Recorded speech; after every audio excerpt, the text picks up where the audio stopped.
Hello Vigilantes! Welcome back to the Rwandan Vigilante, the channel where we dig deep to reveal the truth behind Rwanda's biggest stories. Today, we're exposing the reality of Rwanda's public transport system, the challenges, the politics, and the people caught in between. If a transport system doesn't serve the people, is it really public? In Rwanda, commuters spend hours in endless queues. Drivers are overworked, underpaid, and unprotected. And the same elite-connected companies keep winning tenders while roads crack months after being built.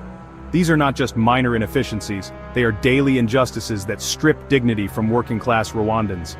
A mother waits in a queue for over an hour with groceries and a tired child. A construction worker loses wages because the bus never arrived.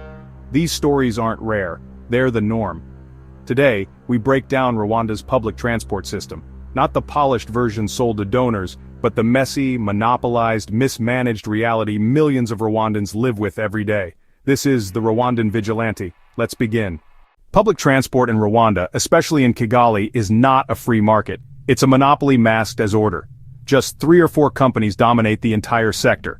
Kigali Bus Services, KBS, Royal Express, Rwanda Federation of Transport Cooperatives, RFTC, and Volcano Express.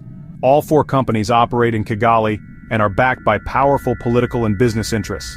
The government divides and assigns all public transport lines in Kigali exclusively among these 4 companies. This system shuts out competition and choice for commuters. And when people have no choice, there's no accountability. It's not just bad for service delivery, it's bad for democracy. In healthy systems, choices force institutions to improve. Here, monopolies are protected by the very people meant to regulate them. Beyond Kigali, RFTC and Volcano Express operate in the provinces, where the same system of exclusive licensing and assigned routes applies. Other provincial companies exist, but all are subject to strict government control over which lines they can serve, effectively eliminating real competition. This route assignment kills any chance for healthy competition. Without pressure to improve services, increase fleet size, or respect schedules, commuters end up bearing the cost of inefficiency and neglect. Ask anyone living in Kigali about their daily commute, and you'll hear the same story. Long queues, endless waiting, and buses that leave only when full, not when scheduled. Despite the so-called modernization efforts like Tap and Go, the number of operational buses remains too low.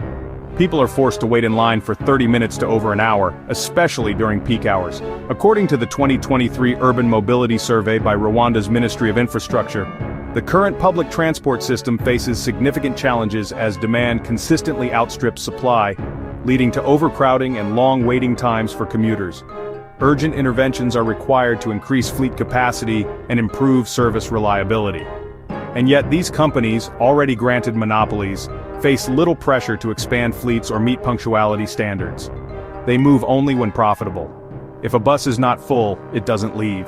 It's a logic that punishes the poor. A single mother rushing to a cleaning job doesn't have time to wait for profitable capacity, she just needs to get to work. But that urgency means nothing in a system designed to optimize margins, not movement. This isn't public service, it's profit-first logistics. The government has acknowledged the issue. In a press statement, Mininfra urged operators to improve, but with no threat of losing routes or funding, the operators continue business as usual. It's true. Rwanda has invested heavily in road infrastructure. Smooth highways and new roads are showcased in government reports and social media campaigns. But at what cost? Most road construction contracts go to companies like NPD Cotraco and Horizon Construction, both subsidiaries of Crystal Ventures, the RPF-owned business empire. These companies often subcontract Chinese firms, allegedly to save costs, but lower costs usually mean lower quality. The result? Roads that crack or collapse within a few years. Some roads in Kigali, especially in newer residential zones, already show signs of wear, despite being less than 5 years old. Locals joke that a new road's warranty expires after the next rainstorm. It would be funny if public funds weren't being poured into asphalt that melts under sunlight. According to a 2022 Auditor General report, over 40% of roads built between 2015 and 2020 required major repairs within 3 years.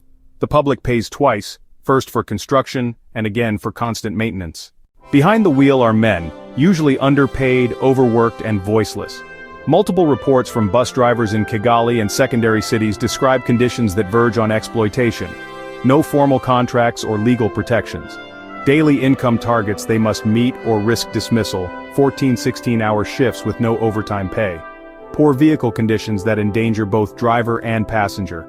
In 2023, a group of drivers from Royal Express protested outside the company's depot, demanding better pay and contracts. The protest was quickly shut down, and several drivers were reportedly dismissed without a hearing. And when these drivers make mistakes, often due to fatigue, it's the public who pays the price. Bus accidents, like the Nyabugogo crash in 2022, claimed multiple lives, and investigations cited driver fatigue as a key factor.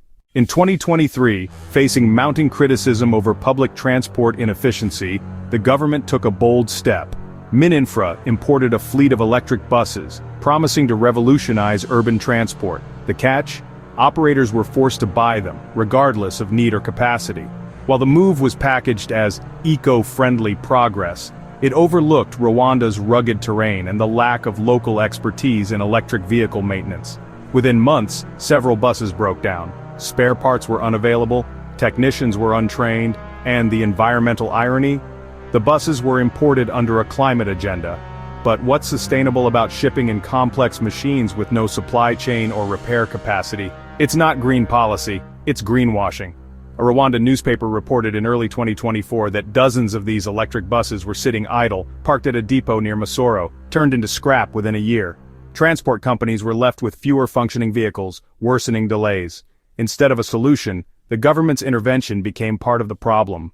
So who really benefits from Rwanda's public transport system? Not the commuters who wait in endless queues, not the drivers who work like machines without protection, not even the state, which wastes money on poor roads and failed modernization. The true beneficiaries are elite-owned companies with monopoly power, Crystal Ventures subsidiaries that win inflated road contracts, politically connected businesses that receive favorable treatment, and zero accountability. It's worth asking, what would a truly fair system look like? One where local cooperatives could bid on routes, where driver unions could push for better terms, where citizens had an app that not only tracks buses, but allows real-time feedback. These are not far-fetched ideas. They're standard in cities across Africa and beyond.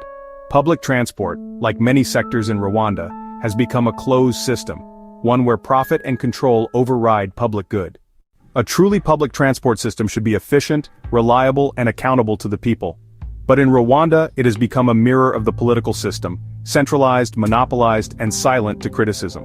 And yet, voices are rising.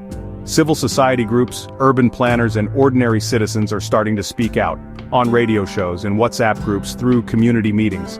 The narrative is shifting, not fast enough, but steadily. And every voice that dares to question, every commuter that complains, chips away at the silence.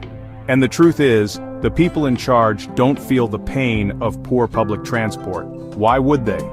As soon as they're appointed or elected, they're given government vehicles that they co-own under what is known as the fleet policy. After 5 years, they take full ownership of these cars, effectively a hidden perk of office. With their private drivers and fuel allowances, they'll never wait in a bus queue, never feel the frustration of unreliable service, and never care to fix it. Rwanda deserves a transport system worthy of its people's work ethic, resilience, and dreams. Not a system that demands patience while delivering pain. Reform isn't optional, it's overdue. Until there is transparency in contract awards, competition in service provision, and dignity for those who operate the system, Rwandans will continue to suffer. Not from a lack of progress, but from a progress that serves power, not people. This has been the Rwandan Vigilante. If you found this video useful, share it, comment below, and consider subscribing. Until next time, stay alert, stay informed, and stay defiant.